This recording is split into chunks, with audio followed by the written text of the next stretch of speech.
सभी छोटे बड़े श्रोताओं को सुनीता भटनागर का प्यार भरा नमस्कार। ऑडियो स्टोरीज के हमारे चैनल कहानी जगत में आप सभी का स्वागत है। हिंदी कहानियों की श्रृंखला में आइए आज सुनते हैं गोवर्धन यादव जी द्वारा लिखी कहानी फांस। निन्नी का मन तो उस दिन से अशांत था। फांस ही ऐसी थी जो शायद अब पूरी जिंदगी चैन नहीं लेने देगी। इस हादसे के बाद से उसका दिमाग ऐसा सुन्न हो गया था कि वह कुछ भी नहीं सोच पाई थी। रह रह कर एक बवंडर सा उठता था। कोई बात याद आती, फिर एक एक करके सब कुछ उभरने लगता था। अपने किचन में व्यस्त थी निन्नी, तभी टेलीफोन की घंटी घनघना उठी थी। बार बार आ रहे टेलीफोन से वह पहले से ही परेशान थी। घंटी सुनते ही उसका सिर भन्नाने लगा। जी में आया टेलीफोन ही उठाकर फेंक देना चाहिए। स्टोव को सिम करते हुए वह टेलीफोन तक पहुंच ही पाई थी कि घंटी बजना बंद हो गई। पैर पटकते हुए वह किचन की ओर बढ़ रही थी कि फिर घंटी बज उठी। अब उसका गुस्सा 7वें आसमान पर चढ़ आया था। बुदबुदाते हुए वह फिर लौटी। रिसीवर उठाया। उस तरफ भैया थे। भैया का स्वर डूब सा रहा था। बोलते बोलते वे रुक भी जाया करते थे। शंका कुशंका के भंवर में वह फंसती जा रही थी। बड़ी मुश्किल से वे सिर्फ इतना ही कह पाए, माँ सीरियस है निन्नी, जितनी जल्दी हो सके चली आओ। इसके बाद उन्होंने क्या कहा उसे कुछ नहीं मालूम। खबर सुनकर ऐसा भी लगा कि जैसे शरीर को काट मार गया हो। कान से टेलीफोन चिपकाए वह बड़ी देर तक खड़ी रही। उसे तो यह भी भान नहीं रहा कि टेलीफोन कब का डिस्कनेक्ट हो चुका है। कुछ नॉर्मल होते ही फफक कर रो पड़ी थी निन्नी। हड़बड़ाहट में उसने सूटकेस पैक किया। नौकरानी को आवश्यक निर्देश दिए, बच्चों को कुछ खिला देने को भी कहा। सूटकेस पैक करते समय उसे नरेंद्र और माँ जी की याद बराबर आ रही थी। काश इन दोनों में से कोई एक उसके पास होता तो वह अपना दुख शेयर कर सकती थी और उनके कंधे पर सिर रखकर थोड़ी देर ही सही रो तो सकती थी। रुलाई के बाद थोड़ा मन का बोझ तो हल्का हो जाता। गैरेज से गाड़ी निकालकर वह गेट पर रुककर बच्चों का इंतजार करने लगी थी। बच्चों को आता देख उसने गेट खोल दिया। बच्चों को बिठाया, सूटकेस रखवाया और आगे बढ़ ली। गाड़ी चलाते समय माँ की याद घनी हो आई। कैसी होगी माँ, जिंदा है अथवा चल बसी, नहीं जानती, पर माँ की याद उसे रुला जाती। 150-200 किलोमीटर का सफर कब और कैसे तय हो गया पता ही नहीं चल पाया। गाड़ी रोकते हुए उसने स्पीड से गेट खोला और जूतियां खटखटाते हुए सरपट भाग निकली। बच्चों को भी उतारना है यह उसे याद ही नहीं रहा। सीधे वह माँ के कमरे में पहुंची। माँ को देखा, सन्न रह गई। महीना भर पहले तक तो ठीक ठाक थी माँ, अचानक यह क्या हो गया, उसने मन ही मन अपने आप से कहा था। 2 सफेद चादरों के बीच माँ का जिस्म पड़ा हुआ था। माँ का हाथ थामे भैया सिर झुकाए बैठे थे। भाभी भी उदास गमगीन पायते बैठी थी। देखते ही लगा खेल खत्म हो गया है। कलेजा मुंह को हो आया। रुलाई फूट पड़ी। अब वह माँ के शरीर से लिपट कर जार जार रोए जा रही थी। क्या हो गया भैया, माँ को कब से बीमार पड़ी थी, पहले सूचना क्यों नहीं दी? किसी अच्छे डॉक्टर को दिखलाया था?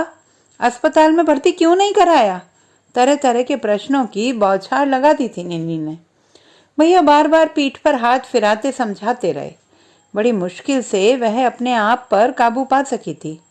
उसने महसूस किया कि माँ का शरीर अभी गर्म है। उंगलियों के पोर नाक के पास ले जाकर देखा था। हल्की हल्की सांसें चल रही हैं। उसने नब्ज टटोली, वह भी धीमी गति से चल रही है। यह जानकर प्रसन्नता सी हुई कि माँ अब तक जिंदा है। माँ के शीघ्र स्वस्थ हो जाने के लिए वह ईश्वर से मन ही मन प्रार्थना करने लगी। वह न जाने अब तक कितने ही देवी देवताओं को नवाज चुकी थी। एक एक पल भारी लग रहा था। कब क्या घट जाए कहा नहीं जा सकता। तीनों एक दूसरे के चेहरे की ओर देखते रहे। मन से मन की बातें होती, नजरें अनायास ही झुक जाती। सभी गंभीर मन, मन में समाये डर से आतंकित।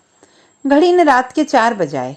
एक हल्की सी कराह माँ के मुंह से निकली। सभी की नजरें माँ के निस्तेज चेहरे पर आकर केंद्रित हो गईं। सभी उसे ध्यान से देखने लगे। निर्जीव पड़े शरीर में हल्की सी हरकत हुई। ओंठ फड़फड़ाए। शायद वे कुछ कहना चाह रही होंगी। अधीरता के साथ निन्नी ने माँ माँ कहा और शरीर को हिलाया डुलाया भी। फिर वे अचेत हो गईं। सारे लोगों के दिल एक बार फिर भय के साथ धड़के थे। सारी रात आंखों ही आंखों में कैसे कट गई पता ही नहीं चल पाया। सुबह होते तक सब कुछ सामान्य होने लगा था। सभी ने ईश्वर को मन ही मन धन्यवाद दिया। माँ के गिरते स्वास्थ्य को लेकर उसने भाभी से कुछ बातें की। प्रश्न सुनते ही भाभी चमक उठी और अर्र सर्र जो मुंह में आया बकने लगी। हालांकि उसने ऐसी कोई बात नहीं की थी जिससे उनके सम्मान को ठेस पहुंचे। सभी बातें सामान्य सी ही थी। भाभी की बातें सुनते ही निन्नी का मन बुझ सा गया। अंदर सब कुछ शत विशत था। इसके बाद कहने सुनने को बचा ही क्या था। उसने कितना भला समझा था भाभी को। कुल खानदान से भी ठीक ही थी, शक्ल सूरत की बुरी नहीं थी। पर उस दिन तो उन्होंने हद ही पार कर दी। ऐसी कड़वी जुबान की तो उसने कल्पना तक नहीं की थी। तमतमाते हुए उन्होंने तो यहाँ तक कह डाला था कि अगर इतना ही हेमटा बतलाना है तो ले जाओ अपनी माँ को अपने साथ और जो चाहे सो करो। भाभी की बातें अंदर उतर कर कलेजा छलनी कर रही थी। उनका माथा चकराने लगा था। उसने तब यह सोचा भी नहीं था, मगर जब उसने भैया की ओर देखा समझ गई। उनका चेहरा झुका हुआ था। वे एक शब्द भी नहीं बोले थे। सब कुछ शायद पहले से ही तय था और वह हो भी रहा था। उसने सूटकेस उठाया, बच्चों को साथ लिया और ओपल में आ बैठी। गाड़ी स्टार्ट की और वापस हो ली। घर से निकलते समय उसे ऐसा लगा कि भाभी अथवा भैया ही उसे आगे बढ़कर रोकेंगे, कुछ दिन और ठहर जाने को कहेंगे अथवा अपने कहे पर खेद प्रकट करेंगे। पर ऐसा कुछ भी नहीं हुआ। वे उसे सूटकेस ले जाता देखते रहे। किसी के मुंह से एक शब्द नहीं निकला था। एक बार ही सही वे रुकने को तो कहते। इससे बड़ा अपमान और क्या हो सकता था। उसका मन आत्मग्लानि से भर उठा था। घर आकर वह सीधे बिस्तर पर पसर गई। रह रह कर पिछली बातें याद आती रहीं। आंखों की कोर भीग उठी। नरेंद्र और माँ जी को वह आज बहुत मिस करने लगी थी। मन के किसी कोने से एक प्रश्न उभरता, निन्नी तूने ठीक नहीं किया वापस आकर। तुझे और कुछ दिन रुक जाना चाहिए था, कम से कम माँ के ठीक होने तक ही सही। झगड़ा झांसा किसके घर में नहीं होता। ननद भौजाई के बीच तो अक्सर ऐसी नोकझोंक होती रहती है। तरह तरह के प्रश्न मन को उद्वेलित करते रहे। उसे तो ऐसा भी लगने लगा कि वह प्रश्नों के जंगल में घिर गई है। सारे प्रश्नों को दरकिनार करते हुए वह अपने आप को समझाइश देने लगी थी। उसने ठीक ही किया वापस होकर। वह यहाँ रुककर करती भी तो क्या करती। माँ बाप की नजरों में बेटा ही सब कुछ होता है। बेटियों की तो कोई अहमियत होती ही नहीं। बेटी लाख से लाख जतन करे पर वैतरणी तो बेटा ही तारता है ना। बस इसी एक सोच के चलते वे सारे दुख उठा लेते हैं, मुंह से उफ तक नहीं करते। भले ही वे इस लोक की चिंता ना करें पर परलोक सुधारने के चक्कर में पड़े रहते हैं। भैया ने आखिर दिया ही क्या है माँ को, सिवाय दुख परेशानी कुंठाओं के, और वे दे भी क्या सकते थे। इन सब के बावजूद भी वे धन जायदाद के स्वामी बने ही रहेंगे। समाज के कर्म धर्म समाज के नियम कायदे बनाने वालों ने कितनी चतुराई से पत्ते फांटे होंगे। उसे उबकाई सी आने लगी थी। बेटा होने के नाते भैया का क्या ये फर्ज नहीं बनता कि वह उनकी प्राण वचन से सेवा करते। वे तो वही कहते करते देखे गए जो बीवी ने कह दिया। अरे उसकी अपनी भी तो सास है, वह तो उनके साथ ऐसा बर्ताव नहीं करती। वह सोचती, इन 5-6 सालों में समय चक्र कितना घूम गया है। वक्त बदला या आदमी। मगर अब इतना जरूर जानने लगी है कि माँ ने धीरेन्द्र भैया को जो संस्कार दिए, माहौल दिए, अपने जीवन का अर्क निचोड़ कर जिंदगी का अर्थ दिया, सब बेकार गया। ये 5-6 साल इतने ताकतवर हो गए कि इन्होंने एक लंबा इतिहास ही धो डाला। एक ही बात नए नए रूप में आकर उसे उद्वेलित कर जाती। ऐसा भी लगा कि बार बार उसी बात को सोचते रहने में संभव है दिमाग की नसें ही फट जाए। अब वह सो जाना चाहती थी ताकि दिमागी आराम मिल सके, पर नींद भी दुश्मनी साधे बैठी थी, जो लाख पुचकारने के बाद भी नजदीक नहीं आ रही थी। अनमनी से उठ बैठी वह और सीढ़ियां चढ़ते हुए छत पर आकर दीवार का सहारा लेकर धम्म से बैठ गई। सामने एक पीपल का पेड़ था। देशी परदेशी पखेरुओं ने उसकी मजबूत शाखों पर अपने घोंसले बना लिए थे। इस समय नवजात शिशुओं को छोड़कर एक भी परिंदा पेड़ पर नहीं था। सभी दाना चुग्गा के जुगाड़ में निकल चुके थे। एक स्तब्ध खामोशी छाई हुई थी। पीपल की टहनी से एक पतंग आकर अटक गई थी। जब तेज हवा का झोंका आता, पतंग चक्कर घिन्नी खाने लगती। पल भर को लगा कि वह भी एक पतंग की तरह ही तो है, जो न आसमां की हो सकी न जमीन की, बीच में ही अटकी पड़ी है। उसकी इस दुर्दशा को देखकर पत्ते भी तालियां बजाने लगे थे। जब अलग अलग जाति के अलग अलग प्रजाति के मूक पखेरु आपस में तालमेल बिठाकर रह लेते हैं तो भला आदमी क्यों नहीं रह पाता। अगर भाभी भी थोड़ा सा सामंजस्य बिठा लेती तो शायद माँ की यह दुर्दशा न हुई होती और न ही उन्हें असमय अपनी मौत की याचना करनी पड़ती। वह अपने आप में सोचने लगी थी। भाभी की याद आते ही लगा कि तूफान फिर सक्रिय होने लगा है। वह सब कुछ भूल जाना चाहती है, पर एक एक कर सब याद आने लगता था। अब वह अपने आप को समझाइश देने लगी थी और नॉर्मल होने की कोशिश करने लगी थी। देखा, सूर्यास्त होने को है। पक्षियों के समूह वापस होने लगे हैं। पक्षियों का कलरव सुनकर बूढ़े पीपल के शरीर में उत्साह का संचरण होने लगा है। चहल पहल से भर उठता है पीपल का घरांगन। पीपल के पत्तों के बीच में ललछौटी किरणें बहने लगी थी, धीरे धीरे संवलाने लगी थी। आकाश में जब तक लटका अंधियारा नीचे उतरकर जमीन पर लौटने लगा था। थोड़ी देर बाद चांद आकाश पटल पर मुस्कुराने लगा था। सारा दिन उसने चुप्पी साधे छत पर ही बिता दिया था। अब वह सीढ़ियां उतरकर नीचे आने लगी थी। नीचे उतरते ही उसे पंकज व ऋचा की याद हो आई। पूरा दिन लगभग यूं ही बीत गया। उसने उन दोनों की सुध नहीं ली। बाहर निकलकर देखा, दोनों नौकरानी को घेरे बैठे हैं और वह उन्हें नई कहानियां सुनाने में मगन थी। नौकरानी के मन ही मन वह प्रशंसा करने लगी थी। वह भी अब उनके बीच आकर कहानियों के मजे लेने लगी थी। बच्चों को मैं अब कहानियां सुनाती हूँ, तब तक तू खाना पका ले, भूख बहुत जम के लगी है। नौकरानी को समझाइश देते हुए उसने प्याज के कुरकुरे पकौड़े, पराठे, भरवा भट्टे, दही का रायता, पापड़, सलाद सब बनाने को कहा। पकौड़ों के साथ इमली की चटनी मिल जाए तो मज़ा आ जाएगा, उसने मन ही मन कहा था। इमली की चटनी याद आते ही मुंह में खट्टापन तिरा आया था। खाना पक जाने की सूचना मिलते ही वह उठ खड़ी हुई। खाना खाने से पहले नहाने की सूझी। आज दिन भर से वह बैठी ही तो रही है। उसने आज ना तो मुंह धोया और ना ही नहाया था। वह सीधे बाथरूम में घुस गई। बाथरूम में घुसने से पहले उसने टेप ऑन किया, लता का कैसेट फंसाया। गायिकाओं में उसे लता ही प्रिय थी। जी भर के नहाने के बाद वह भोजन पर टूट पड़ी।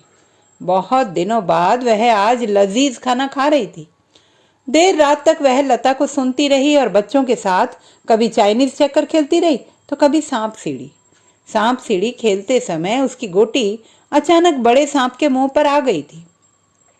सांप के मुंह से घिसटती हुई वह पूंछ पर आकर अटक गई थी। पल भर को लगा कि वह सांप ना होकर भाभी और गोटी की जगह वह स्वयं बैठी हुई है। मुंह के पास आते ही उसने उसे निगलना शुरू कर दिया था और वह सरसराती हुई सांप के जिस्म में गहरे तक उतरती चली जा रही थी। सांप ने अब अपने जिस्म को मोड़ना शुरू कर दिया था। पल भर को लगा कि उसकी हड्डी पसलियां चरमरा गई हैं। एक सहज कल्पना से वह सेहर उठी थी। पल भर को तो यूं लगा कि उसका वजूद ही नेस्तनाबूद हो गया है। अब वह आगे नहीं खेल पाई। उसने बोर्ड हटा दिया और पीठ को पलंग का सहारा देते हुए लंबे पैर पसार कर छत की ओर टकटकी लगाए देखने लगी थी। बच्चों ने कब लाइट ऑफ की और कब वे आकर सो गए उसे भान ही नहीं रहा। होश तो उसे तब आया जब उसने अपने आप को गहरे अंधकार में कैद पाया। उसने चाहा भी कि नाइट लैंप जला ले, पर अंधकार में ही घिरे रहना उसे अच्छा लग रहा था। अंधेरे को छेदते हुए उसकी नजरें अब भी छत से चिपकी हुई थी। ऐसा लगा कि कुछ किरणें इकट्ठी हो रही हैं। एक अस्पष्ट चित्र सा उभरने लगा था। तस्वीर अब साफ होने लगी थी। माँ की तस्वीर थी। अगल बगल में 2 बच्चे। एक व्यक्ति पीछे खड़ा दिखलाई दिया। तस्वीर और भी स्पष्ट नजर आने लगी थी। पीछे खड़ा हुआ व्यक्ति मामा जी थे। 2 बच्चों में वह एक स्वयं थी और दूसरे धीरेन्द्र भैया थे। मामा जी की तस्वीर देखकर पुरानी बातें याद हो आईं। काफी छोटे थे दोनों भाई बहन। पिता का साया सिर से हट चुका था। माँ खेतों में कड़ी मेहनत करती और दोनों की अच्छी परवरिश करती। ताऊ जी की नीयत खेत खलिहान के साथ जेवरात आदि हड़पने की थी।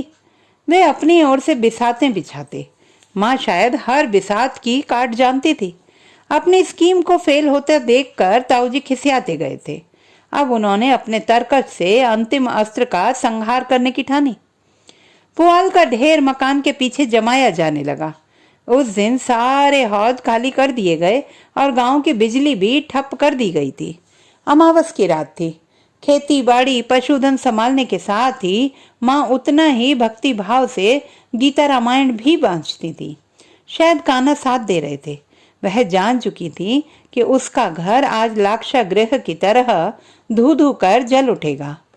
समय पूर्व वह लोगों की आंख बचाकर पिछवाड़े से भाग निकली और तब तक ऊबड़ खाबड़ सड़कों पर दौड़ती रही, चलती रही, जब तक मामा जी का घर नहीं आ गया था। घर से निकलते समय वह पीछे पलट पलट कर देखती रही थी। पूरा घर अग्नि की भेंट चढ़ चुका था। मामा जी ने हमारा भरपूर स्वागत ही नहीं किया, बल्कि ठहरने खाने तक का पुख्ता इंतजाम भी किया। इन्हीं मामा जी की बदौलत आज एक आलीशान बंगला और खेती बाड़ी हमारे पास थी। धीरे धीरे यह तस्वीर धुंधलाती चली गई। एक दूसरी तस्वीर उभर कर आंखों के सामने आने लगी। इस तस्वीर में हम 3 के अलावा 2 जन और भी जुड़ जाते थे। पहले नरेंद्र यानी कि पति और दूसरी तस्वीर रेखा भाभी की थी। कुल मिलाकर हम 5 लोगों का छोटा सा पारिवारिक समूह था। भैया जी और रेखा साथ ही एक क्लास में पढ़ते थे। भैया ऑलराउंडर होने के साथ साथ मेधावी छात्र भी रहे हैं। इनका दिल आ गया होगा भैया पर। अपना चक्कर चलाने के लिए इन्होंने मुझे मोहरा बनाया, दोस्ती गांठी। कॉलेज जाते समय अक्सर साथ जाती। फिर धीरे धीरे घर में प्रवेश करने लगी और देखते ही देखते उन्होंने वह मुकाम पा ही लिया जिसके लिए उन्होंने भगीरथ तप किया था। कॉलेज से निकलते ही दोनों जॉब भी पा चुके थे और पास ही के शहर से रोजाना अप डाउन भी करते थे। मैं कॉलेज में गोल्ड मेडलिस्ट रही, अतः प्राध्यापक की नियुक्ति भी जल्दी ही मिल गई। नौकरी लगने के 6 माह बाद शादी भी हो गई, सो मैंने अपना ट्रांसफर भी ले लिया। अब तक सब कुछ ठीक ठीक ही चल रहा था कि नियति ने अपने क्रूर हाथों से इस तस्वीर को 3 टुकड़ों में काट कर रख दिया था।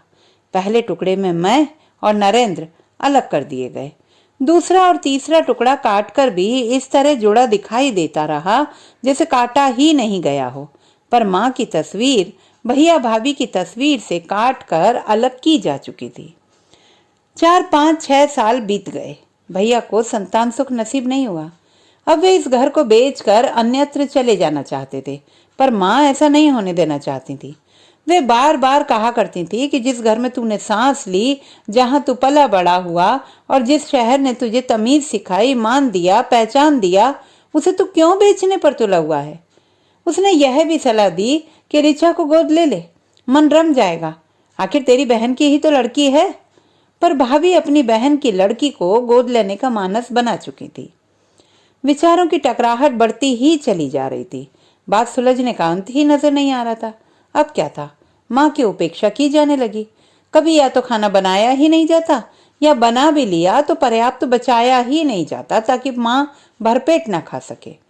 माँ के बुढ़ाते शरीर में भले ही खड़े रहने के लिए कृष्ण हों, पर मन का अर्जुन तो गहरे तक हार मान चुका था।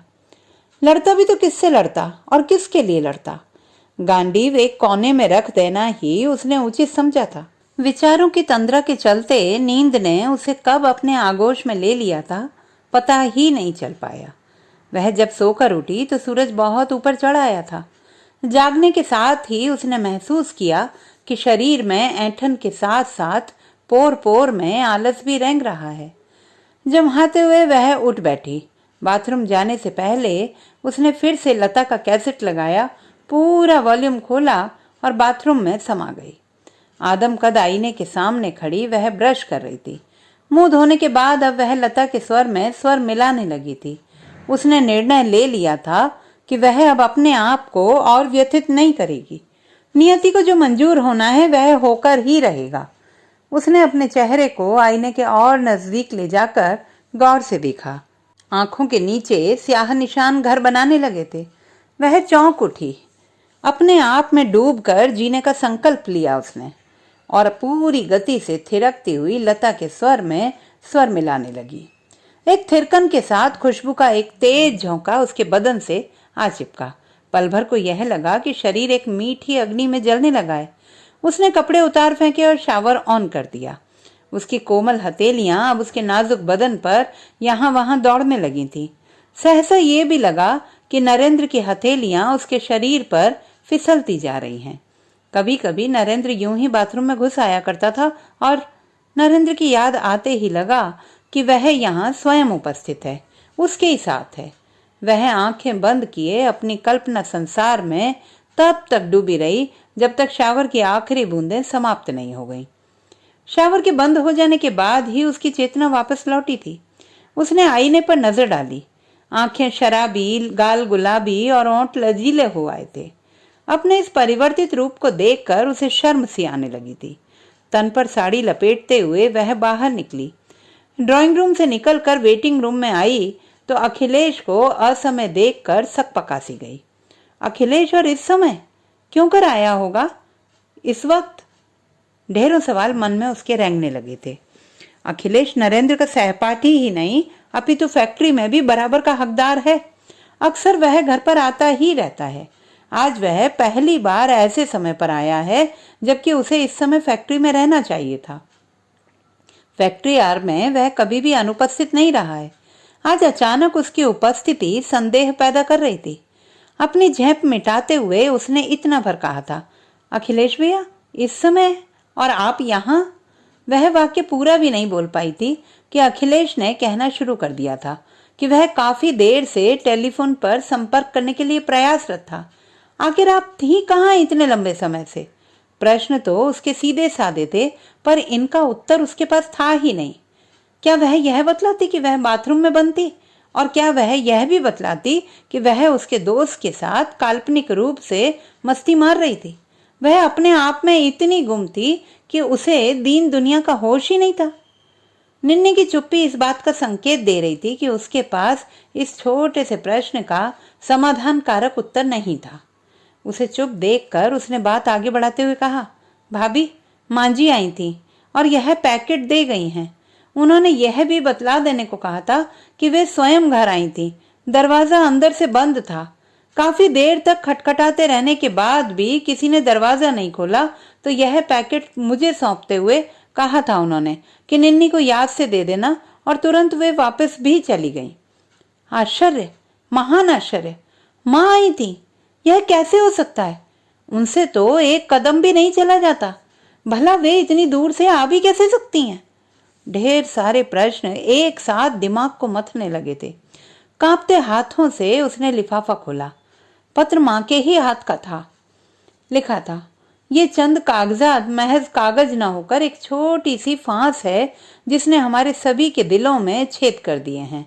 मकान खरीदते समय इस बात का कभी ध्यान नहीं आया कि एक दिन यही फांस विवाद का कारण बन सकती है और सभी को तकलीफ पहुंचा सकती है। सच कहती हूँ निन्नी, इसमें किसी का भी कहीं भी दोष नहीं है। बच्चे तो मुझे दोनों ही प्रिय रहे हैं, दोनों ही आंखों के तारे रहे हैं, पर तुम सबसे लकी मानी जाती रही हो। तुम मामा की भी अति प्यारी रही हो। अतएव मकान की रजिस्ट्री तुम्हारे नाम से करा ली गई थी क्योंकि हम जानते थे कि इसमें बंटवारे की बात तो कभी होगी ही नहीं। ये सारे कागजात तुम्हें सौंपे जा रही हूँ। उचित अनुचित जो भी जान पड़े वैसा आगे कदम उठाना। तुम्हारी माँ। अखिलेश मात्र एक कागज का टुकड़ा हाथ में थमा कर लौट चुका था, पर उसे लगने लगा था कि वह मात्र एक कागज का टुकड़ा ना होकर एक जीवित बम है। आशंका और कुशंकाओं के जहरीले नाग उसके मन के आंगन में यहाँ वहां विचरने लगे थे। एक ख्याल आता तो दूसरा तिरोहित हो जाता था। उसका दिल सहज रूप से यह स्वीकार करने लगा था कि संभवतः माँ आई होंगी। उन्होंने आवाज दी होगी, दरवाजा भी खटखटाया होगा और प्रत्युत्तर न पाकर सारे कागजात अखिलेश को सौंपकर वह लौट भी चुकी होंगी। पर उसका अपना मस्तिष्क इस बात को मानने के लिए तैयार ही नहीं था। वह खुद भी माँ को देखकर आ चुकी थी। माँ एक पिंजड़ बनकर रह गई थी। केवल सांसों का क्रम संचय उसके जीवित होने का प्रमाण था। वह स्वयं होकर ना तो उठकर बैठ सकती थी और ना ही करवट ले सकती थी। ऐसी दशा में उनका यहाँ आना सहज ही नहीं अपितु असंभव भी था। जीवन में ऐसी चित्र विचित्र घटनाएं अक्सर घटती रहती हैं। जब दिल उसे मानने के लिए तैयार हो जाता है तो वहीं मस्तिष्क उसे पहले ही सिरे से खारिज कर देता है। दिल का संबंध मात्र भावनाओं से जुड़ता है। जब मन और मस्तिष्क में द्वंद्व चल रहा होता है तब ही आदमी शंकाओं और कुशंकाओं के पाटों के बीच पिसता रहता है। काफी देर तक तो वह मन और मस्तिष्क के बीच चल रहे द्वंद्व युद्ध को तटस्थ भाव से देखती रही थी। दिल की भावनाओं को खारिज करते हुए उसने भैया से टेलीफोन पर संपर्क साधकर वस्तु स्थिति की जानकारी लेने का निर्णय ले लिया था। तेज कदमों से चलते हुए वह अंदर आई, टेलीफोन का रिसीवर उठाया और नंबर डायल करने लगी। दूसरी तरफ भैया थे। उनका स्वर डूबा हुआ था। दिल एक बारगी जोरों से धड़का। लगभग फफकते हुए उन्होंने बतलाया कि 15 मिनट पहले ही माँ हमें छोड़कर चल बसी है। माँ के चले जाने और कागजात सौंपे जाने के बीच केवल 5 मिनट का अंतर रहा था। आज तक इस प्रश्न का उत्तर अनुत्तरित है कि क्या वे हवा पर सवार होकर आई थी। तो दोस्तों, ये थी हमारी आज की कहानी। आपको कैसी लगी कमेंट बॉक्स में लिखना ना भूलें। चैनल को सब्सक्राइब करें, लाइक करें और मित्रों के साथ शेयर करें।